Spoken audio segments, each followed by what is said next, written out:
The rhythmic beeping of the heart monitor anchors me to reality as I watch my daughter's chest rise and fall. The emergency room's fluorescent lights cast harsh shadows across Emma's pale face, making her look so much younger than her 12 years. Her dark hair spills across the white hospital pillow like a Rorschach test, a stark reminder of how quickly life can shatter. The antiseptic smell burns my nostrils, mixing with the lingering scent of the concert hall's polished wood and piano wax that still clings to my clothes. I haven't changed since the recital. There wasn't time. The paramedics had barely closed the ambulance doors before we were racing through traffic, sirens wailing, as I clutched Emma's hand and prayed to a God I'm not sure I believe in anymore. Now, 18 hours later, I'm still here, watching the gentle rise and fall of her chest, afraid that if I look away, even for a second, something might happen. A nurse, Melissa, according to her name tag, enters quietly to check Emma's vitals. She offers me a sympathetic smile and a foam cup of what passes for coffee in this place. I accept it gratefully, even though I know it will taste like warm dishwater. The caffeine might help me stay alert. She's doing much better, Melissa says softly, adjusting the four-line. Dr. Patel will be by shortly to discuss discharge options. I nod, unable to formulate proper words of gratitude. My exhaustion runs bone deep, but it's not just physical. It's the kind of emotional fatigue that comes from having your entire worldview shattered in a single moment. Yesterday, I was Elizabeth Bennet, the dutiful daughter and accommodating sister who always played by the rules. Today, I'm someone else entirely, someone with ice in her veins and fire in her heart. Mrs. Bennet? The doctor's voice pulls me from my trance. Dr. Patel is younger than I expected, with kind eyes that have likely seen too much suffering. Your daughter's condition has stabilized, but I'm concerned about what happened. The paramedics mentioned her rescue inhaler had been tampered with. I clutch Emma's small hand tighter, the rage I've been suppressing threatening to boil over. Yes, I managed to say, my voice steadier than I feel. My sister replaced the medication with sugar pills. As a joke, apparently. The doctor's expression shifts from professional concern to barely disguised shock. That's. I'll need to report this. Interfering with prescribed medication is a serious offense. I'm well aware, I say, reaching for my phone. I've already contacted our family attorney. As the doctor leaves, promising to return with more information, I open my email app and confirm that Mr. Wilson has received the security footage from the recital hall. The trust board meeting is scheduled for tomorrow morning. By this time tomorrow, my sister Vanessa will have lost access to our father's trust along with her dream wedding, her financial security, and the perfect image she's spent her entire life cultivating. My mother Margaret will lose everything too. The family home, her social standing, her carefully constructed facade of respectful widowhood. The very thought should make me hesitate after all. It's the house I grew up in, the dining room where we celebrated Christmas, the backyard where my father taught me to identify constellations on summer nights. But all I feel is a cold certainty that this is necessary, long overdue justice. Is this revenge? The thought whispers through my mind, but I shake my head. No, this is justice. This is protection. This is what happens when you hurt my child. Emma stirs slightly, her fingers twitching against mine. I lean closer, brushing a strand of hair from her forehead. Her skin is cooler now, the dangerous fever finally broken. The doctors say there will be no lasting damage from the attack, but they don't understand the other kind of damage, the kind that happens when you realize your own family tried to hurt you. How will I explain to my 12-year-old daughter that her aunt deliberately put her life at risk? That her grandmother stood by and prioritized a wedding over emergency medical care? That the people who should love her unconditionally were willing to gamble with her life for the sake of petty jealousy? My phone buzzes with a text from Sophia. Just left Wilson's office. Everything's in place. How's Emma? I type back quickly. Better. Discharge talk soon. You're still coming at 3? Wouldn't miss it. Bringing that chocolate thing she likes from Martinelli's. A small smile touches my lips. At least Emma has one aunt who genuinely loves her, even if Sophia isn't related by blood. She's been my best friend since college, standing by me through my father's illness, my divorce, and all the years of subtle cruelty from my mother and sister. If family is defined by love and support rather than DNA, then Sophia is more family than Margaret and Vanessa have ever been. I close my eyes, exhaustion finally winning against vigilance. Just for a moment, I tell myself. Just a brief rest before the battle ahead. Flashback piano recital. 3 days earlier, I sat in the third row, center seat of the Riverside Community Center, watching Emma perform Chopin's Nocturne in E-flat major. My daughter's fingers danced across the keys with a confidence I've never possessed myself. Her dark hair was pulled back in a neat bun, her black concert dress making her look older than her 12 years. The audience was captivated, including my mother and sister, though for entirely different reasons. I caught Vanessa's narrowed eyes as Emma hit a particularly difficult passage flawlessly. My sister had always resented any spotlight that wasn't focused directly on her. Even now, at 42, engaged to be married to Nathan, a successful attorney, she couldn't stand that her 12-year-old niece might receive genuine admiration. Growing up, Vanessa had been the golden child of beautiful, charismatic, skilled at drawing attention. I was the quiet one, the bookish sister who preferred libraries to parties. Our mother had encouraged the dynamic, always pitting us against each other in subtle ways. "Why can't you be more like your sister?" was a refrain I heard throughout childhood, while Vanessa was praised for the very qualities I lacked. Father was different. He really saw me, and valued my kindness, my patience, my academic achievements. But his work as a financial advisor kept him busy, often away from home, leaving limited time to counterbalance my mother's influence. Still, he made those moments count. I remember him slipping into the back of my high school debate tournaments, surprising me with college brochures from schools with strong literature programs, whispering, "I'm proud of you," when no one else was listening. The melody floated through the concert hall, building to the climax when suddenly Emma's hands froze over the keys. I leaned forward, recognizing the familiar panic in her eyes as her breathing quickened. Something was wrong. "Emma." I was already moving before her body crumpled beside the grand piano. The audience gasped collectively as Emma slid from the bench. I rushed to the stage, pushing past confused parents and staff. "Give her space." Someone called, but I barely registered the words. All I could see was my daughter's face growing paler by the second, her lips taking on a bluish tinge I recognized with horror from her previous asthma attacks. Emma had been diagnosed with asthma at age 8 after a frightening episode during a soccer game. Since then, we'd managed it carefully with preventive medications and always carrying a rescue inhaler. She hadn't had a serious attack in over a year. This shouldn't be happening, and not now. Not when she'd used her inhaler preventively just before the performance while I watched. "Mom," Emma whispered, her voice barely audible as I knelt beside her. "I can't breathe." "My inhaler." I grabbed her purse, fumbling for the rescue inhaler she always carried.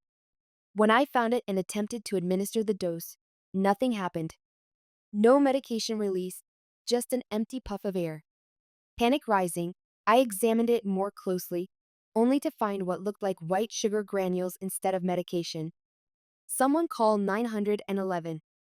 I screamed, my voice breaking with terror. "Oh, Elizabeth, don't be so dramatic." My sister Vanessa's voice cut through the chaos. She stood in the wings, arms crossed, that familiar smirk playing on her perfectly made-up face. Her emerald green dress, the same shade as the bridesmaid dresses for her upcoming wedding, seemed to shimmer under the stage lights. "She's probably just nervous about messing up." I spun toward her. "Her inhaler's been tampered with. There's sugar instead of albuterol." "Really?" Vanessa's eyebrows rose in mock surprise. "Well, maybe a little humility would do her good. She's been getting awfully full of herself lately, don't you think?" The world stopped. "What did you say?" Elizabeth, my mother, appeared beside Vanessa, shaking her head with practiced disappointment. Margaret Bennett, at 65, still maintained the perfect appearance she'd cultivated her entire life, silver blonde hair in an elegant bob, tailored navy dress, pearls that had belonged to her mother. "Stop causing a scene. Emma is fine. She's just seeking attention, just like you always did." Emma's wheezing was growing worse. I could see the fear in her eyes as she clutched my hand. My daughter needs emergency medical attention, I said through gritted teeth, pulling out my phone. Someone tampered with her medication. Don't you dare call 911, Margaret hissed, glancing around at the curious audience members. Think of how it will look. Think of your sister's wedding next month. We don't need this kind of drama right now. In that moment, something crystallized inside me, the realization that my mother had always been this way. When I broke my arm at age 10 and she delayed taking me to the hospital until after her garden club meeting. When Vanessa accidentally destroyed my college application essays the night before they were due.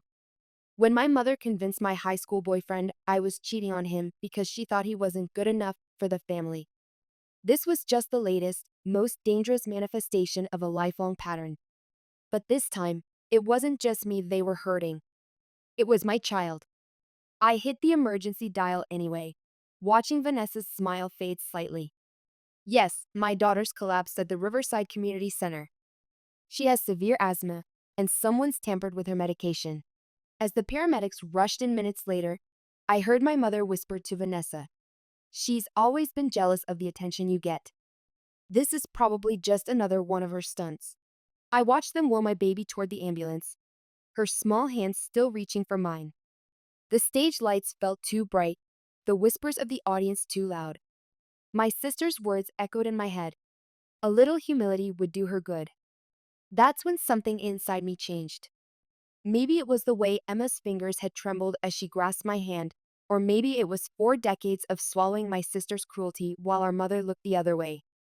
In that moment, watching the ambulance doors close on my daughter's frightened face, I made a decision. "Elizabeth," Margaret called as I headed for my car. "Where are you going?" "We need to discuss how to handle this situation." I turned to face them both, my mother in her expensive dress, my sister with her perfect hair and that damn smirk. "I'm going to the hospital with my daughter," I said calmly. "And then I'm going to make sure you both learn what real humility feels like." "Is that a threat?" Vanessa laughed, but there was uncertainty in her eyes now. I didn't answer. I didn't need to. Instead, I got in my car and followed the ambulance, my hands steady on the steering wheel for the first time since Emma collapsed. They thought they knew me, the quiet sister, the obedient daughter, the one who always backed down. But they had never seen me as a mother protecting her child. Flashback childhood. I was 8 years old the first time I realized my sister didn't love me. We were at our grandparents' lake house for summer vacation. I'd spent weeks practicing a song on the old upright piano in the sunroom, planning to surprise everyone at the family dinner. When the moment came, I played reasonably well, not perfectly, but well enough that the adults clapped and my grandfather ruffled my hair with pride. Later that night, I found my sheet music in the fireplace, curling and blackening at the edges. When I ran crying to my mother, Vanessa trailing behind me with wide, innocent eyes, my mother sighed impatiently. "Elizabeth, don't be so dramatic. The wind must have blown it in." "There's no wind in the living room," I protested, tears streaming down my face. "Are you calling your sister a liar?" My mother's voice sharpened. "Vanessa said she saw the papers fall." "Didn't you, darling?" Vanessa nodded, her 10-year-old face a mask of angelic concern. "I tried to grab them, Lizzie, but they fell in before I could catch them." I knew she was lying. I had seen her smirk as she stood by the fireplace earlier, had noticed the deliberate way she positioned herself to block my view. But no one believed me. No one ever believed me when it came to Vanessa. That night, my father found me curled on the dock, my feet dangling in the lake water as I tried to stop crying. "Your grandfather recorded your performance on his old tape deck," he said, sitting beside me. "We can make copies of the sheet music tomorrow in town." I leaned against his shoulder, comforted by his presence. "Why does Vanessa hate me?" He was quiet for a long moment. "Your sister doesn't hate you, Lizzie. She's afraid." "Afraid of what?" "Of not being special enough." He sighed, the sound mingling with the gentle lapping of the lake against the dock posts. "Some people need to be the brightest star in the sky, and they feel threatened when other stars shine too." "That's stupid," I said with a child's direct honesty. "There are billions of stars." He laughed softly. "Yes, there are. And they're all special in their own way." He wrapped an arm around my shoulders. Promise me something, Lizzie. No matter what happens, no matter what anyone else says or does, don't let them dim your light. Keep shining. I didn't fully understand what he meant then. It would take decades and a daughter of my own before his words truly made sense. Hospital room present, Mom? Mom, wake up. Emma's voice pulls me from the memory. Her eyes are open, clearer now, the frightening dullness replaced by her usual spark. I straighten in the uncomfortable hospital chair, wincing as my stiff muscles protest. Hey, sweetheart, how are you feeling? Better, she says, reaching for the water cup on the bedside table. I help her take a sip. When can we go home? Soon. The doctor wants to check you one more time, but he thinks we can leave this afternoon. Emma nods, then hesitates. Mom, I heard what Aunt Vanessa said at the recital. About the inhaler. My heart sinks. I'd hoped she hadn't registered that moment, that the panic of the attack had blurred her memory of it. Emma, she did it on purpose, didn't she? She wanted me to fail. The directness in her eyes reminds me so much of my father that it hurts. She has his perception, his unwillingness to look away from uncomfortable truths. What she doesn't have, what I've tried so hard to protect her from, is the experience of being betrayed by family. Until now. Yes, I say finally, because I've never lied to my daughter, and I'm not going to start now. She tampered with your inhaler. Why? What did I do to her? Nothing, baby. You didn't do anything wrong. I take her hand, searching for words that a 12-year-old can understand without being crushed by them. Some people can't stand to see others succeed or be happy. It makes them feel smaller somehow. Like Grandpa used to say about stars? How some people need to be the brightest. I blinked back sudden tears. You remember him saying that? He told me that story right before he died. About you and Aunt Vanessa when you were kids. Emma's fingers tightened around mine. He said I should always look out for you because you were too kind to look out for yourself. My father's words, passed on to my daughter without my knowledge. A final gift from him, a warning I hadn't heeded. Well, I say, mustering a smile, you don't need to worry about looking out for me. That's my job to look out for you. What are we going to do now? Emma asks, and there's a wariness in her eyes that no child should have to feel about their family. We're going to get you better. Then we're going to make some changes. What kind of changes? Before I can answer, there's a knock at the door. Dr. Patel enters with discharge papers and final instructions. After he leaves, Emma falls back asleep, the medication still making her drowsy.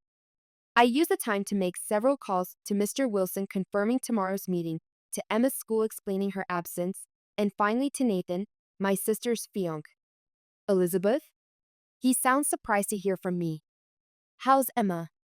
Vanessa mentioned there was some kind of incident at her recital. Some kind of incident, I repeat, the words tasting bitter. That's one way to put it. Nathan, do you have a few minutes? There's something you need to know about your future wife. Trust Lawyer's office. Wilson and Associates occupies the 15th floor of a glass and steel tower in downtown Riverside. The reception area is all understated wealth, leather chairs the color of good bourbon, abstract paintings in muted tones, fresh lilies arranged in crystal vases. It's a place designed to reassure the wealthy that their money is in capable hands. Mr. Thomas Wilson has been our family's attorney for over 20 years.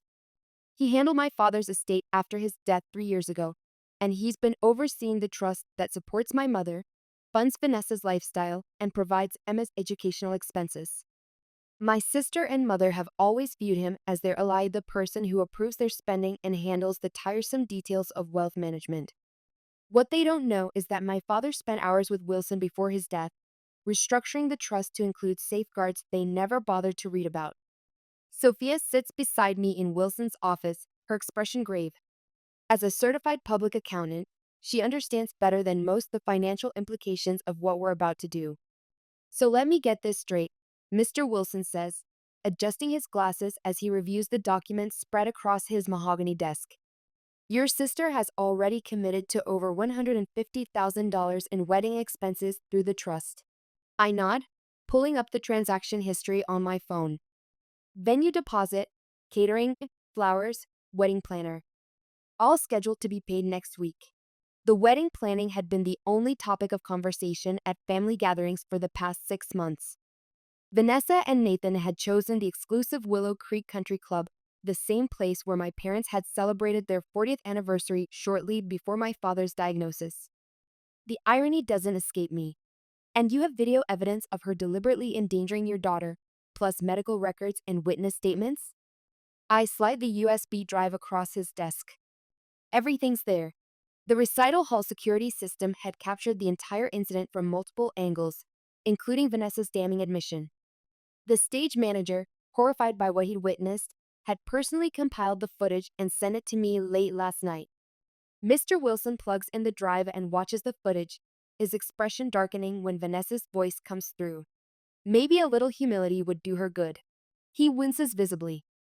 "I've known your family for 20 years, he says, removing his glasses. Your father was a good man. When he made you trustee instead of your mother or sister, many were surprised. I wasn't." His words unlock something in me and memories of my father sitting beside me at my own piano recitals, his quiet pride when I graduated college, his concerned expression when he observed how my mother and sister treated me. He'd never directly intervened, and I'd often resented him for that, but perhaps making me trustee was his way of finally taking a stand. William knew exactly what he was doing, Wilson continues, his tone softer now. He worried about them, about their values, their priorities, about how they treated you. He never said anything to me, I whisper. He didn't want to put you in the middle. He believed that confronting them directly would only make things worse, that they might cut you off entirely. So he created a safety net for you and Emma instead. I think about all the times my father had gently steered conversations away from Vanessa's jabs, how he'd find excuses to spend time with me alone, how he'd always made a point of acknowledging my accomplishments even when my mother and sister ignored them. His strategy hadn't been confrontation but protection, creating space where I could thrive despite them. The moral turpitude clause is quite clear, Mr. Wilson continues, bringing me back to the present.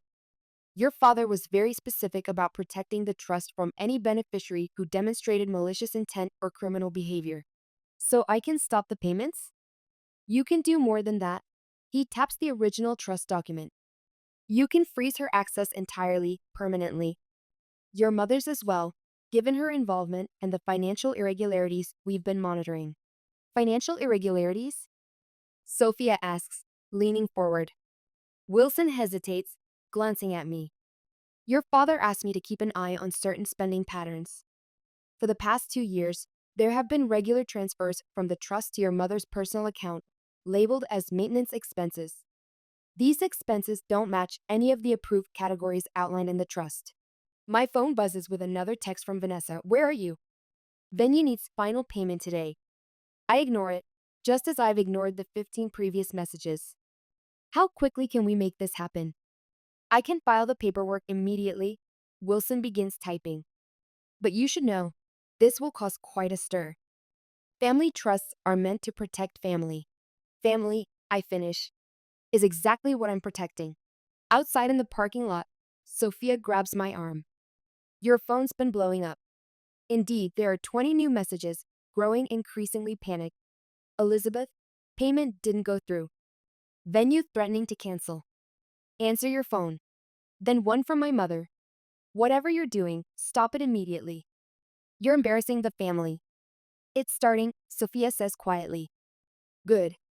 I start my car. Let's grab coffee. I have a feeling we'll need it. As we pull away from the law office, I feel oddly calm. The decision has been made, the wheels set in motion.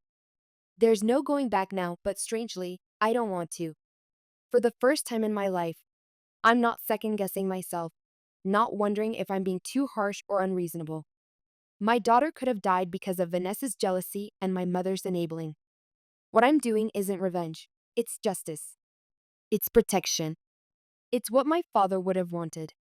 You know they're going to make you the villain in this story, Sophia says as we wait at a traffic light.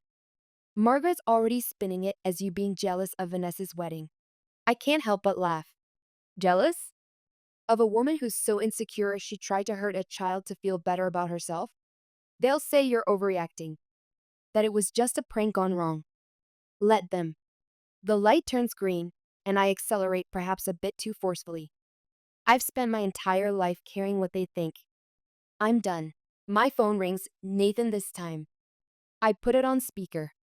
Elizabeth, what's going on? I just got a call from the venue. They said all the payments are being reversed. That's right, I say, keeping my voice neutral. The trust won't be funding Vanessa's wedding. But why? What's happened? Did you watch the video I sent you last night? A pause. I know, not yet. I've been in depositions all morning. Watch it, Nathan. Then call me back. I end the call, feeling a twinge of sympathy for him. Nathan is a good man by all accounts, successful, kind, ambitious. Vanessa had been dating him for less than a year before he proposed, and I'd always wondered what he saw in her beyond the obvious physical beauty and social connections. Did he know who she really was beneath the perfect exterior? Was he another victim of her charm, or did he genuinely love the person she pretended to be? Do you think he'll still marry her after he sees that footage? Sophia asks. I don't know, I admit. I hope not, for his sake. We pull into the parking lot of Martinelli's Cafe, our regular meeting spot since college.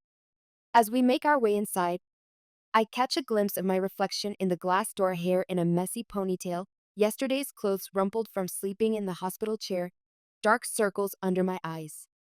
I look nothing like the polished, put together woman my mother raised me to be. Yet somehow, I've never felt more authentic. Well, if it isn't the wicked sister herself, a familiar voice cuts through the cafe noise as we step inside. Vanessa stands from a corner table, her face flushed with anger or alcohol or both. Come to celebrate ruining my life? I freeze, not having expected this confrontation so soon. Sophia steps slightly in front of me, protective as always. Vanessa, this isn't the place, I say quietly. Oh, I think it's the perfect place. She strides toward us, drawing stares from other customers. You've always been jealous of me, always trying to steal my spotlight. And now you've gone too far. Your spotlight? I shake my head in disbelief. You think this is about your wedding? This is about you nearly killing my daughter. Oh, please. Vanessa rolls her eyes. She was fine. She was in the hospital for one night. Meanwhile, you're destroying my entire wedding. The casual dismissal of Emma's suffering ignites something in me, a cold, clear anger unlike anything I felt before. Your wedding, I say slowly, is the least of your concerns right now. The police have the security footage. Tampering with medication is a felony, Vanessa. Her face pales. You wouldn't. I already have. She lunges at me then, fingers curve like claws, but Sophia intercepts her. A cafe employee hurries over, asking us to take our dispute outside. As we move toward the door, my phone rings again. Nathan. I've seen the video, he says without preamble, his voice tight with controlled fury. We need to talk. All of us. Now. Attic discovery. The attic of my childhood home smells exactly as it always has, like old books and broken promises. I hadn't planned on coming here, but Sophia insisted we needed to check for additional documentation before my mother's eviction. 3 days have passed since the confrontation at Martinelli's. 3 days of ignored calls and texts, of legal meetings and police statements, of caring for Emma as she recovers both physically and emotionally from her ordeal. The trust board has scheduled an emergency meeting for tomorrow morning, and Wilson is confident they'll approve the permanent exclusion of both Vanessa and my mother. Nathan has postponed the wedding indefinitely, much to Vanessa's horror. The last I heard, he was consulting his own attorney about the implications of being associated with someone under police investigation. My mother has gone into damage control mode, calling mutual friends and family members with a story about how I've always been mentally unstable and am now lashing out in jealousy over Vanessa's happiness. No one seems to be asking the most important question. Why would a grown woman sabotage her 12-year-old niece's medication? Elizabeth, look at this. Sophia calls from behind a stack of boxes. Letters from your father. Addressed to you. I make my way through the maze of storage containers and forgotten furniture to where Sophia kneels beside an old cedar chest. Inside are dozens of envelopes, all bearing my name in my father's distinctive handwriting. These were never opened, Sophia says quietly. My hand shakes as I break the first seal. The letter is dated just weeks before Dad died. My dearest Elizabeth, if you're reading this, I've finally found the courage to tell you the truth. I've watched for years as your mother and sister hurt you, and my silence makes me complicit. I'm leaving you the trust not because you're more responsible, though you are, but because you're the only one who will protect what's right. I'm sorry I couldn't stop them from hurting you, but I can give you the power to stop them from hurting Emma. I know Margaret has been diverting funds from the trust. I've documented everything in the files marked maintenance review in my office safe. The combination is your birthday. Use it when you need it. Your sister's jealousy has always been dangerous, but I never thought she would harm a child. If you're reading this, something has happened that finally forced you to take a stand. Know that I support you, even from beyond. Remember that true family protects each other. It isn't always blood that makes a family. With all my love, Dad, tears blur my vision as the words sink in. He knew. All these years, he knew what they were doing to me, and while he couldn't confront them directly, he'd created this, a safety net, a way for me to finally break free. I open another letter, this one dated a year earlier. My dear Lizzie, I watched Emma's piano recital yesterday and was reminded so much of you at her age, the same serious expression, the same slight furrow between her brows when she concentrates.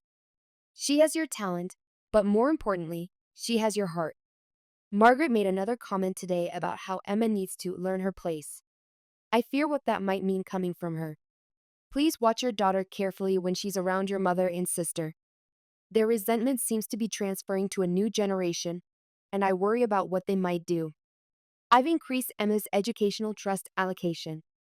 Make sure she has private music lessons away from their influence. I know you won't squander the opportunity the way your sister has done with her own gifts. Always with love, Dad, letter after letter reveals a father who saw everything, who understood the toxic dynamic in our family, who tried in his own way to shield me and later Emma from the worst of it. And my mother had hidden them all, keeping his words from reaching me until now. Elizabeth? Sophia's voice seems far away. You okay? I wipe my eyes. He knew all this time. He knew what they were like. A floorboard creaks behind us. What are you doing up here? My mother stands in the attic doorway, her face tight with anger. I hold up the letters. When were you going to give these to me? Those are private. They belong to me. Dad wrote them for me, my voice cracks. And you hid them. To protect you. She snaps. Your father was confused near the end. He said things he didn't mean. Like the truth? I open another letter. Like how you've been manipulating both your daughters for decades? Like how you've been stealing from the trust? Get out of my house. It's not your house anymore. I stand up. The trust board made their decision an hour ago. You and Vanessa are both permanently cut off. Her face goes blank. You're bluffing. Check your bank account. She pulls out her phone, hands trembling as she types. The color drains from her face. What have you done? What Dad should have done years ago. I gather the letters. Stopped you, Mom. Vanessa appears behind her, eyes red from crying. Nathan's calling off the wedding. He won't even talk to me. Fix this. My mother whirls on me. Do you see what you've done? Fix this now. Then I'll tell everyone what you're really like. Vanessa threatens. How you've always been jealous. Always wanted what I had. Go ahead. I pull out my phone. But first, explain this. I play the security footage again, this time with enhanced audio. Vanessa's voice fills the attic. A little humility would do her good. She's too perfect, just like her mother. Turn that off. Vanessa lunges for my phone, but Sophia steps between us. It's already online, I say calmly, along with the hospital records and police report. Police report? My mother's voice shakes. Tampering with medication is a felony. I move toward the stairs. The detective wants to speak with you both tomorrow. You'd send your own sister to jail? Vanessa whispers. You could have killed my daughter. She's fine. Vanessa shouts. She was only in the hospital for one night. Because we got lucky. I shout back, making them both jump. Because the ambulance came quickly, because the doctors knew what to do.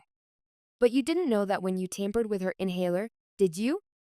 You just wanted to hurt her, to hurt me. Silence fills the attic. Dust mote stands in the afternoon light streaming through the window. Your father would be ashamed, my mother says finally. I hold up his letters. Actually, I think he'd be proud.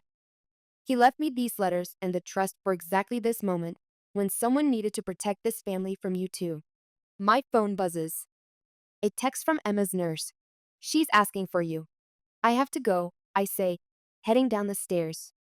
The eviction notice gives you 30 days. I suggest you start packing. Elizabeth, wait. Vanessa's voice is small. Please. I'll apologize to Emma. I'll do anything. I turn back one last time. You know what's funny? All those years you thought Emma needed a lesson in humility, but it was you who needed to learn what it feels like to lose everything. Sophia follows me down the narrow attic stairs, the box of letters balanced carefully in her arms. My mother's sobs echo from above, a sound I've rarely heard in my life. Margaret Bennett prided herself on emotional control, on never showing weakness. Now, that control is crumbling along with the carefully constructed world she's ruled for decades. In the driveway, Sophia loads the letters into my car.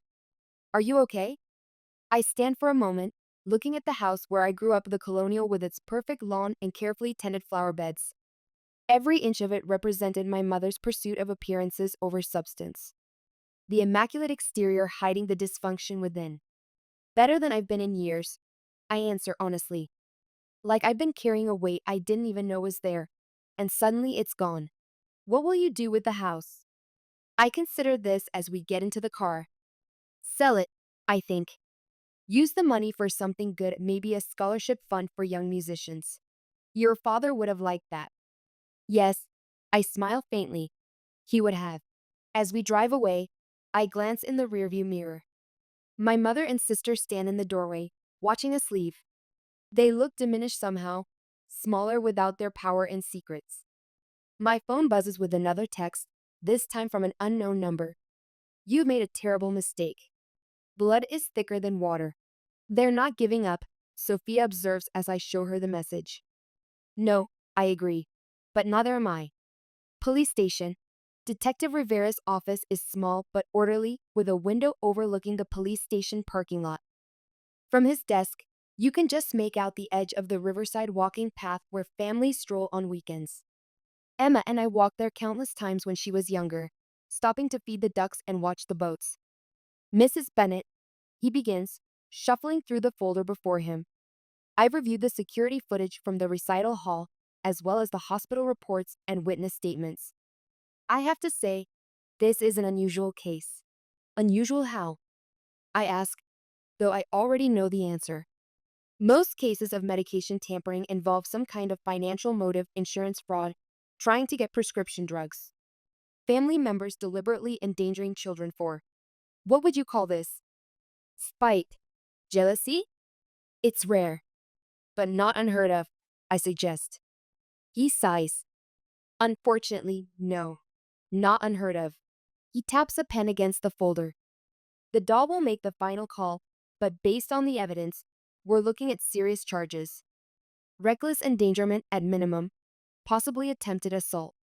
Your sisters claim that it was just a prank doesn't hold water given the premeditation evident in the video. I nod, unsurprised. The law, at least, sees the situation clearly. And my mother? That's trickier. Being a poor parent isn't a crime.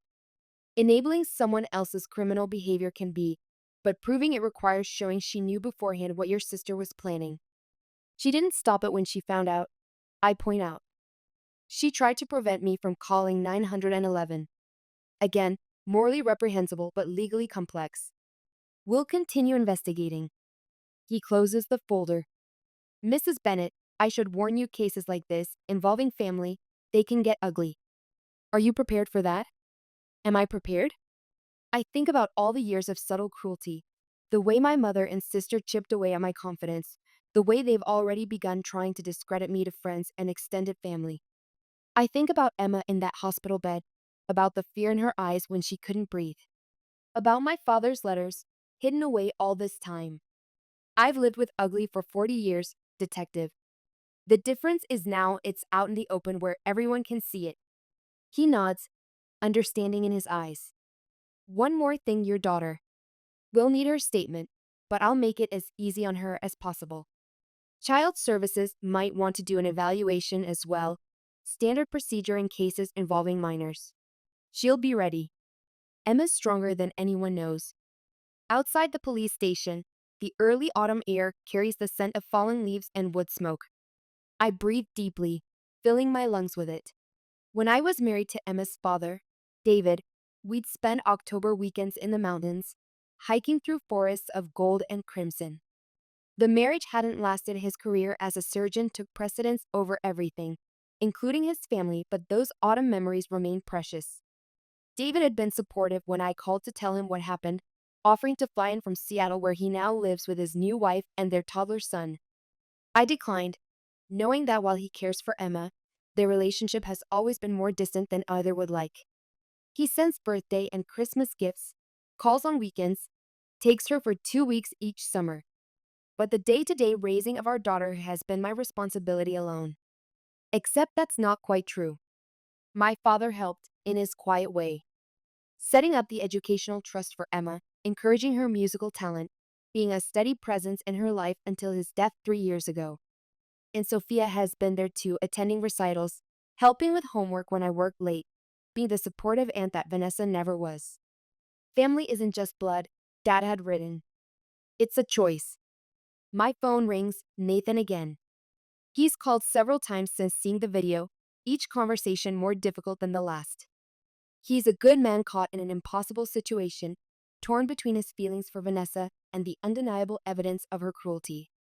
Elizabeth. He sounds exhausted. I just got out of a meeting with Vanessa and her lawyer. They're claiming the video has been edited, that you're setting her up. I'm not surprised. The original is with the police. Their forensic team can verify it hasn't been tampered with. I know. It's just, I keep trying to understand why. Why would she do something like this? The Vanessa I fell in love with would never hurt a child. There's the crux of it, he doesn't know the real Vanessa, only the version she wanted him to see. I could tell him about all the other incidents over the years, the pattern of behavior stretching back to childhood. But that's not my story to tell, not my heart to break further. People are complicated, Nathan. Sometimes we only see what we want to see. Yeah, he sighs. I'm learning that the hard way. After we hang up, I sit in my car for a long moment, watching people come and go from the police station. Officers in uniform, civilians looking worried or relieved, lawyers with briefcases, each person carrying their own story, their own version of right and wrong. In my 40 years, I have always tried to be the peacemaker, the reasonable one, the one who forgives and moves on. Now I'm the one pressing charges, freezing assets, forcing consequences. It doesn't feel like revenge, though. It feels like finally standing up straight after a lifetime of being bent under someone else's expectations. At the hospital, a volunteer program, Emma sits at the upright piano in the children's ward, her fingers moving confidently across the keys. She's playing a simplified version of Claire de Lune, her dark hair falling forward as she concentrates. Around her, a semicircle of children in various stages of treatment watch with wide eyes, some in wheelchairs, others with 4 poles beside them, all momentarily transported beyond the confines of their illnesses. It's been 2 weeks since the recital incident. 2 weeks of police interviews, legal meetings, and endless phone calls. Vanessa has been formally charged with reckless endangerment, though her attorney is pushing for a plea deal. My mother has retreated to my aunt's house in Vermont, after being served with eviction papers from the family home. The trust board unanimously approved the permanent exclusion of both women, citing the moral turpitude clause and evidence of financial impropriety.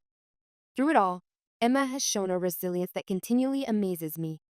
When I suggested she might like to volunteer playing piano for the children's ward, partly to rebuild her confidence after the traumatic recital, she embraced the idea with enthusiasm.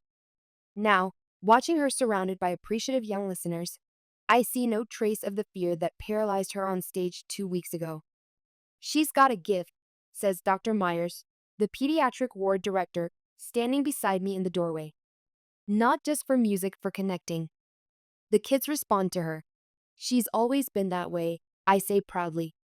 Empathetic, even as a toddler.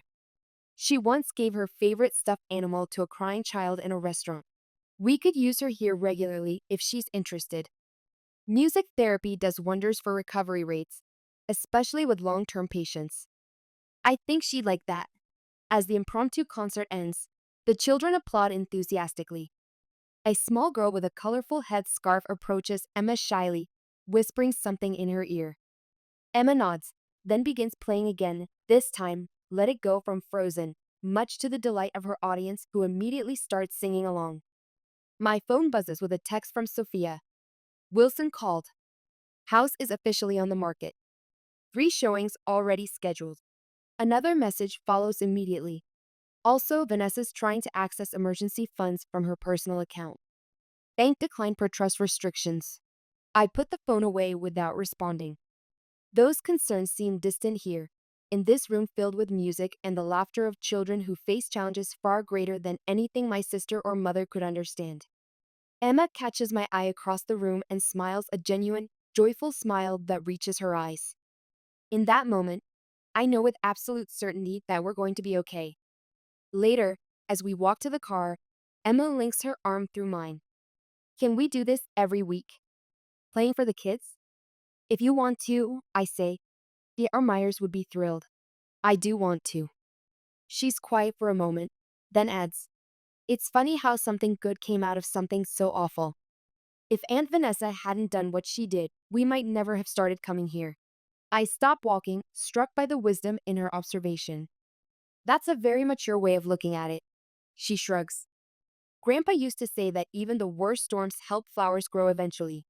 Another piece of my father's philosophy, passed down to Emma without my knowledge. How many conversations had they shared that I wasn't privy to? How much of his quiet strength had he imparted to my daughter while I wasn't looking? Do you miss him? Emma asked suddenly. Grandpa? Every day, I admit. Especially lately. Me too. But sometimes I feel like he's still watching out for us, you know? Like he knew this would happen someday and made sure we'd be okay. The trust. The letters. The moral turpitude clause. Perhaps my father had seen further than any of us realized. I think you're right, I say, wrapping an arm around her shoulders. I think he's still taking care of us in his way. A month later, the final confrontation. The video arrives in my inbox at 3 a.m., sent anonymously, but I know it has to be from one of Nathan's event staff. The footage shows my mother and sister in what looks like a hotel conference room, their voices rising above the sound of moving furniture. This is all your fault. Margaret screams at Vanessa. You couldn't leave well enough alone, could you? Had to teach Quinn a lesson. Now look what's happened. Me? You're the one who told me to do it. Vanessa shouts back. You said she was getting too full of herself, just like Elizabeth always was. I never told you to replace her medication. I meant talk to her, intimidate her a little. Not potentially kill her. Oh, please. It's asthma, not cancer. She was never in any real danger. Tell that to the district attorney. Tell that to Nathan, who won't even return your calls. The argument continues, revealing a conspiracy deeper than even I had suspected. My mother hadn't just enabled Vanessa's behavior, she'd actively encouraged it, fostered the jealousy and resentment between us from childhood, created the very dynamic that led to Emma's endangerment. I forward the video to Wilson and Detective Rivera, then sit in the darkness of my home office, trying to process this final betrayal. For years, I told myself that my mother loved us both, just differently. That her preference for Vanessa was a matter of personality compatibility, not a deliberate attempt to create division. The truth is far uglier. She pitted us against each other deliberately, enjoying the power it gave her over both daughters. My phone buzzes with a text from Wilson. This is exactly what we needed. Indeed it is. The video confirms that my mother knew of and encouraged Vanessa's jealousy toward Emma, even if she claims she didn't intend for it to go so far. In the eyes of the law, that makes her complicit. In the eyes of the trust board, it's the final confirmation that both women should be permanently excluded from any financial support. Dawn is breaking when Emma finds me still in the office, watching the sunrise through the window. Mom, have you been up all night? Not all night. I lie, not wanting to worry her. Just got up early. She doesn't believe me. She knows me too well, but she doesn't press the issue. Instead, she perches on the edge of my desk, looking more adult than her 12 years in the golden morning light. Nathan called me yesterday, she says. This surprises me. He did. Why? He wanted to apologize, I think, for not seeing what Aunt Vanessa was really like. She picks up a paperweight from my desk, turning it over in her hands.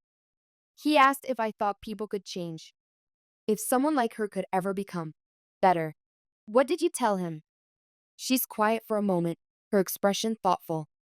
I told him I don't know, but that it probably starts with them actually being sorry for what they did, not just sorry they got caught. The wisdom in her answer brings unexpected tears to my eyes. When did my little girl become so insightful? Has she always possessed this depth of understanding, or has the crucible of recent events forged something new in her?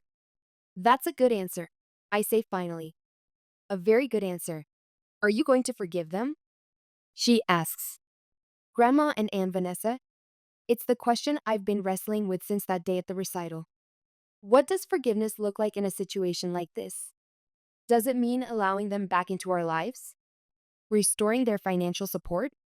Pretending none of this happened? I don't know, I answer honestly. Forgiveness is complicated. It doesn't necessarily mean forgetting or allowing someone to hurt you again.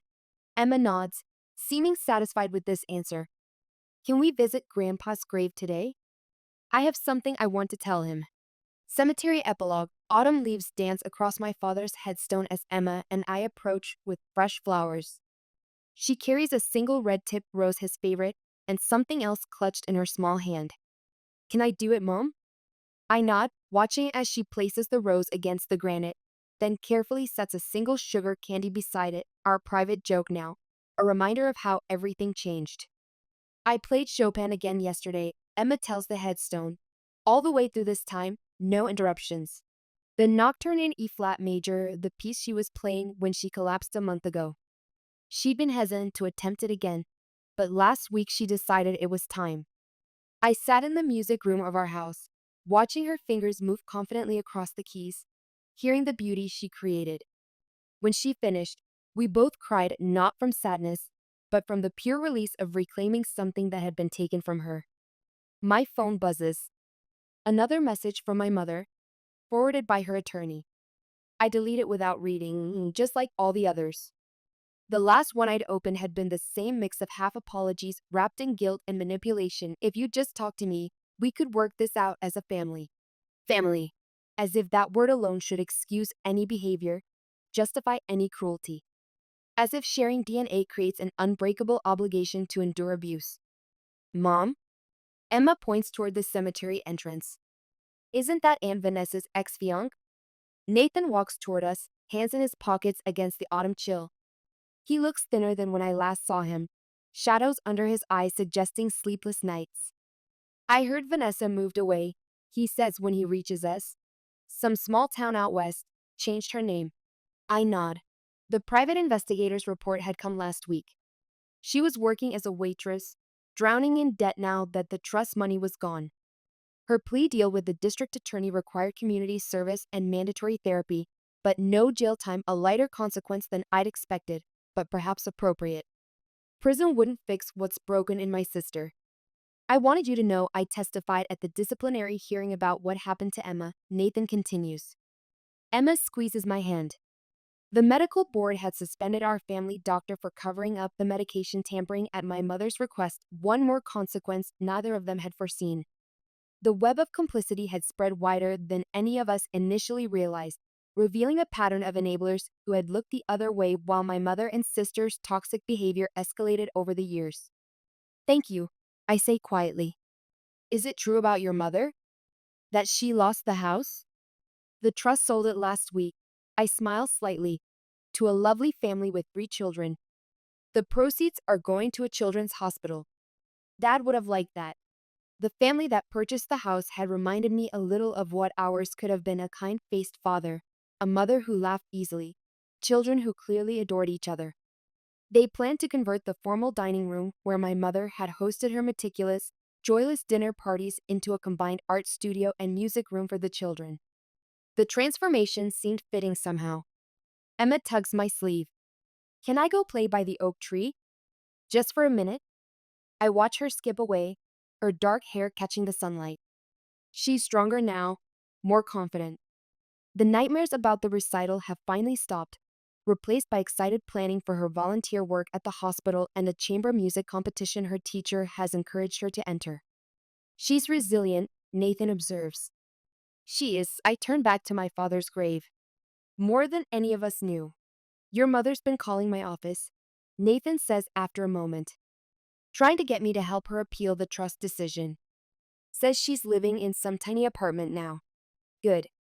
You really don't feel bad about any of it? I think about Emma collapsed on that stage, about years of watching Vanessa hurt people while our mother enabled her, about Dad's letters hidden away while I blame myself for everything. No, I say finally. I don't feel bad. They chose cruelty over kindness, pride over love, every single time. I broke my engagement formally last week, Nathan says. Return the ring to Vanessa's lawyer. She's still convinced we can work things out, that I'll see reason eventually. She's never understood that some things can't be fixed once they're broken. He nods, a sad smile touching his lips. I loved who I thought she was. That's the hardest part, grieving for someone who never actually existed. I understand that grief all too well. I've spent years mourning the mother and sister I wished I had, rather than accepting the reality of who they actually were. Mom. Emma calls from the oak tree. Look what I found. She comes running back with something in her hands. A perfect red maple leaf, the same color as the tip of the rose on Dad's grave. Can we press it in your journal, like Grandpa taught us? My throat tightens. Of course we can. After Nathan leaves, Emma and I stand quietly by Dad's grave. The wind picks up, sending more leaves dancing around us. Do you miss them? Emma asks suddenly. Grandma and Aunt Vanessa. I miss who I wanted them to be, I answer honestly, but not who they really were. Me too. She places the maple leaf carefully next to the sugar candy. But I'm glad we have each other. My phone buzzes one last time. A message from Sophia. Hospital board approved the new children's wing. The trust money is doing good things. I show Emma the text, watching her face light up. Want to go play piano for the kids in the cancer ward again? Yes. She practically bounces with excitement. I learned a new piece just for them. As we walk back to the car, I glance over my shoulder at Dad's grave. The red-tipped rose stands bright against the gray stone, the sugar candy and maple leaf beside it like small offerings to memory. They say revenge is sweet, but this isn't about revenge anymore. It's about justice, about protecting what matters, about choosing love over obligation. Ready? Emma calls from the car. Ready? I answer, turning away from the past and towards something better, something real. They say family is forever, but they're wrong. Family is a choice, and sometimes the best choice is to let go of the family you were born with and build the one you deserve. In the distance, storm clouds are gathering over the cemetery, but for once, I'm not afraid of what's coming. We've weathered the worst already, Emma and I, and emerged stronger for it. Whatever comes next, illegal battles, social fallout, the complicated process of rebuilding a life without the toxic roots that once defined it, will face it together. My father's voice seems to whisper on the autumn wind. Keep shining, Lizzie. Don't let them dim your light. I won't, Dad. Not anymore. Not ever again.